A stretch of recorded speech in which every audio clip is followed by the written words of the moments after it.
ध्यान से सुनना, बहुत अच्छी कथा है।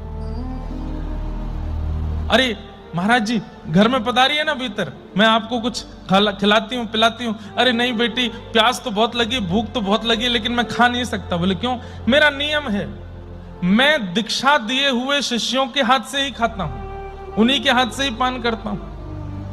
अब मेरे दीक्षित शिष्य तो बहुत दूर रहते हैं, अब मैं भूखा प्यासा यहां पहुंच गया हूं, कैसे करूं, क्या करूं, मुझसे तो रहा नहीं जा रहा। चोर था।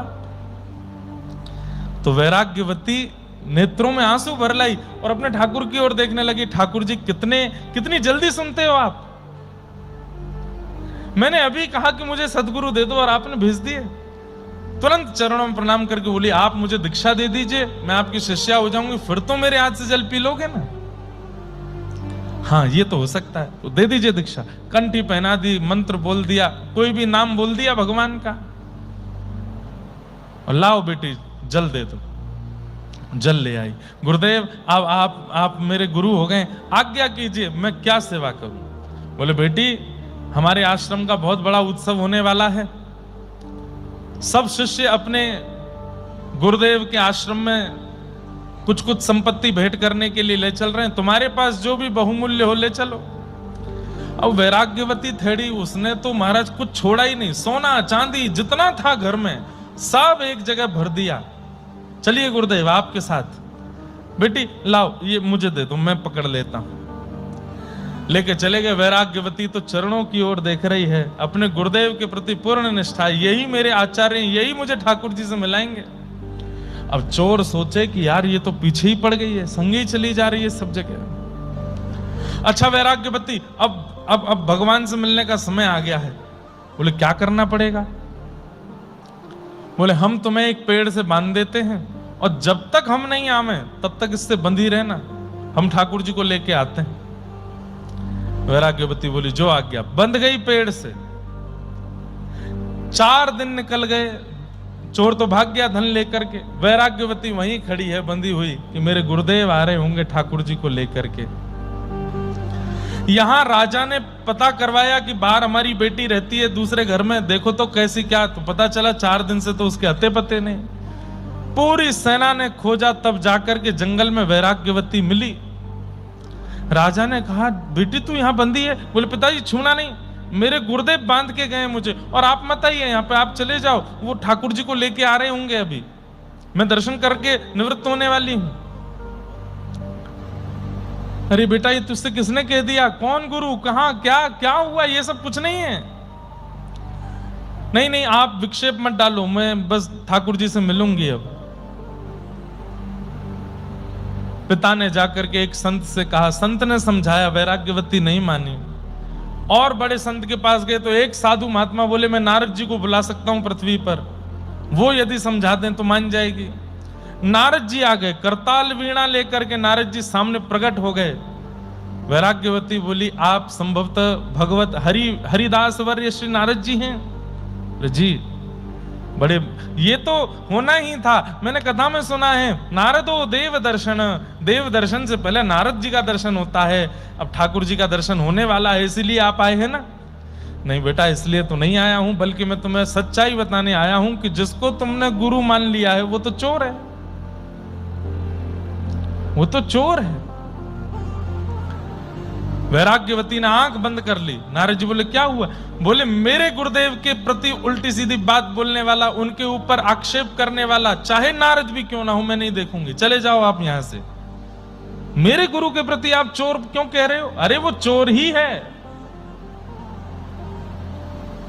वैराग्यवती बोली मुझे छूना नहीं तो मैं आत्म अग्नि प्रकट करके जल के भस्म हो जाऊंगी और यहां से नहीं जाऊंगी जब तक मेरे गुरु नहीं आएंगे।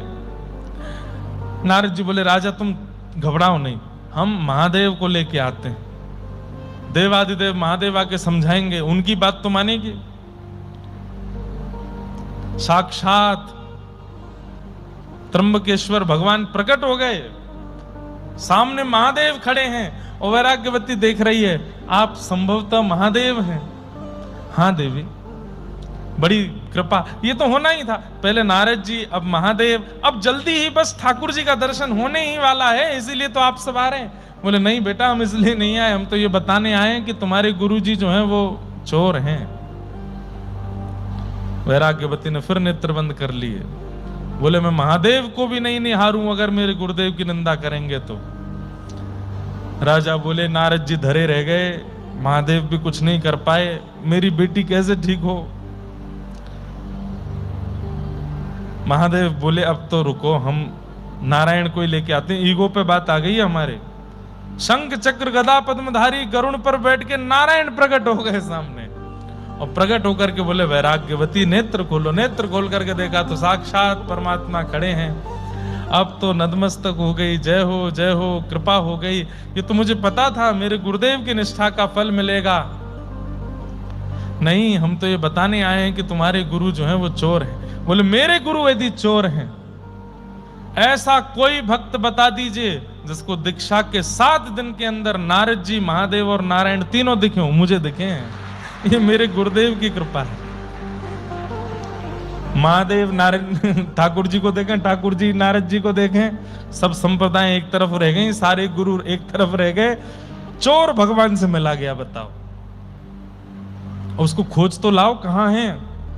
महादेव बोले मैं जाता हूं। ध्यान लगाया, श्रृंगी भृंगी से पूछा ढूंढो कहां है।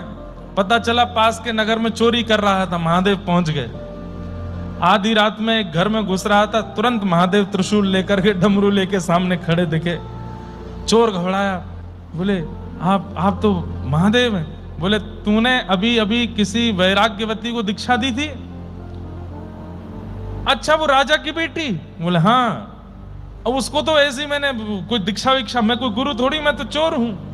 वो ऐसे ही नाम दे दिया, ऐसे ही कर दिया। बोले तेरे ऐसे ही करने से उसमें इतना विश्वास जगा गुरु पदवी के प्रति, बंद ही पड़ी है 7 दिन से, चल वहां पर। जैसे ही चोर को लेकर के पहुंचे, ठाकुर जी खड़े हैं गरुण पर, नारद जी खड़े हैं, महादेव खड़े हैं, सब महाराज खड़े हैं वहां पर, और वैराग्यवती बंदी है। गुरुदेव के आते ही नेत्रों से झरझर आंसू गिरने लगे।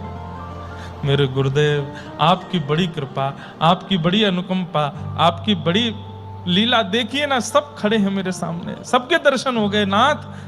अब बस मुझे कुछ नहीं चाहिए, भगवत दर्शन हो गया। अब तो आप बस अपना चरण मेरे सिर पर पधरा के मुझे मुक्त कर दीजिए।